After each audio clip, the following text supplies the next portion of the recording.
Movie Channel. Thank you. Great movie on drive-in theater tonight, Maniac Cop. Remember the newspaper ads on this one? You have the right to remain silent forever. And as if that wasn't enough, it had 4 drive-in superstars in it. Bruce Campbell, the sole survivor of Evil Dead and Evil Dead 2, you know, the one who chainsaws his dead zombie girlfriend. Laureen Landon, star of Hundra, the Amazon goddess who, in order to preserve her race, must journey to the land of the bull. Richard Roundtree, Shaft, talking about Shaft, and William Smith, the Biller, who has been in approximately 27,000 drive-in movies. So we'll get to Maniac Cop in a minute, but I wanted to tell you something that I saw on CNN the other day. Did you know that the French, the Froggies, are yelling at the Aussies for making kangaroo wine and putting the name Australian Beaujolais on it? Now, I know something about drinking. You know, 2 of my favorite jerk countries, though, might end up beating the bejabbers out of each other over this. What happened is these crocodile dunderheads over there have been making this wine for about 20 years under the names April Wine and Cab Mac. That's the name of the stuff, and they sold it basically to your winos. Nobody drank that stuff. And then in 1979, they started calling it Australian Beaujolais, and the sales went up 19,000%, and it still only costs about $5 a bottle, while regular Beaujolais, which comes from France, costs about $15 a bottle. So I don't care, you know, I don't give a diddly what anybody chugs down their throat. But here's the funny part about it.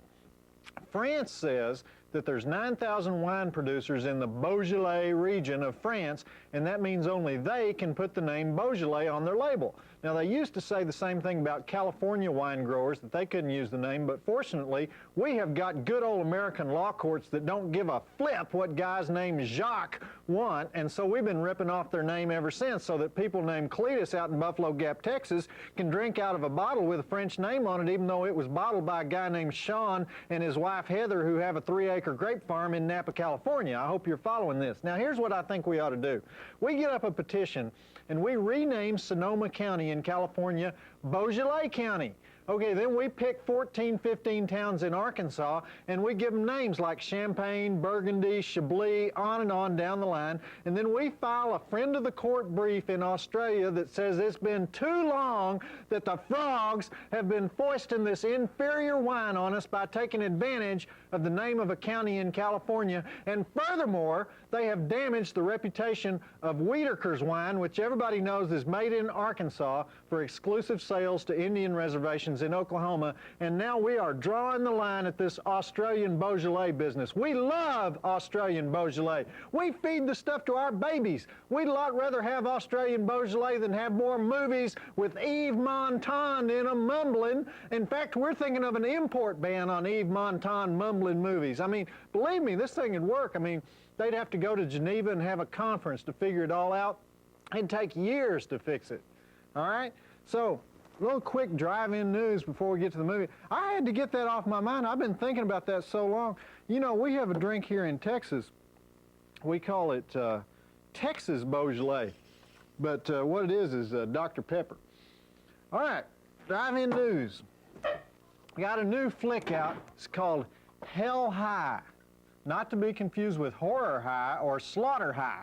Hell High is about a sexy biology teacher who takes her revenge on snot-nosed teenagers. And evidently it's pretty gross, but it's got some good acting in it. You should see it if it comes through, starring Christopher Stryker and Maureen Mooney. Now, remember Betsy Russell, the star of Angel 2, and Tomboy, the one that usually looks like she just had a head-on collision with a Max Factor truck?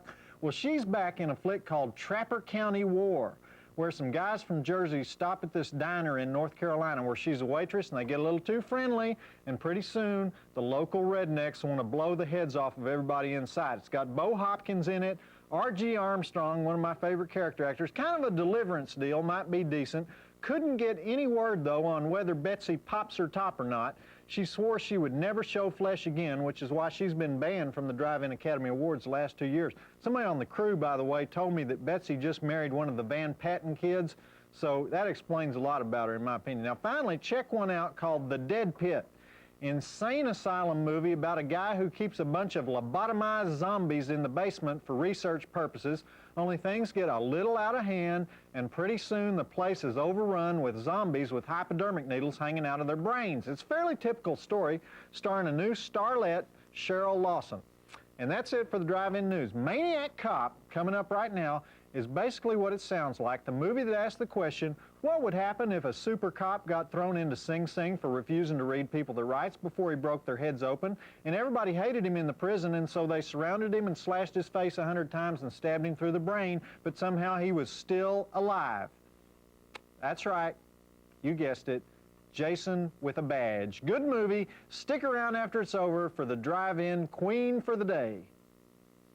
4 stars for that. You know, I forgot to mention at the beginning that that movie was written and produced by Larry Cohen, the great drive-in filmmaker who made the movie It's Alive. Remember that? There's only one thing wrong with the Johnson baby. It's alive.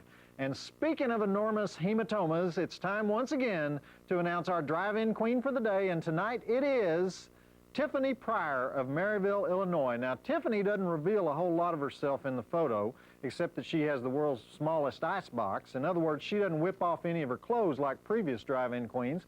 But here is her drive-in fantasy. I would like to be in a rodeo where I would win the coveted title of Cattle Queen by lassoing and branding Joe Bob in record time. After I received my crown and gifts, I would bring him home where I would tie him up in my Craftmatic adjustable bed and watch drive-in theater all night long, drinking our Lone Star beer together. Tiffany, you know, you almost had it till right there at the end. You're going to tie me up and watch TV? You know, anyhow, Tiffany's got a great smile, and so we'll be sending her a bag of movie channel junk, maybe a shirt, some mugs and stuff, maybe a revealing shirt, because let's face it, Tiffany has on way too many articles of clothing. She tells us she's trying not to get in trouble with her boss, which is Syncom of Illinois, the cable company in Maryville. You won't get in trouble now, Tiffany. In fact, you can go ahead and wear your bikini on the job, because here at the Movie Channel, we've got contacts in the cable industry, you know, throughout the country. We'll make sure that they don't mess with you, honey. And Tiffany, you're going straight to the quarterfinals. All right, if you want to send in your photo and your fantasy or ask me any questions about the movies, send that mail to the Movie Channel mailbox, P.O. Box 1264, Radio City Station, New York, New York, 10101. And if you're watching in the Twin Cities area, I want to mention my buddy Tony Powers over at the morning show on Rock 104 Radio. I'm on there with him 3 times a week now doing the drive-in movie reviews. So if you hadn't checked it out, check it out. And next week's flick is The Brain, about the amazing things that science could do with people's heads if more people would just let us use their heads for scientific research. Until then, I'm Joe Bob Briggs reminding you that the drive-in will never die.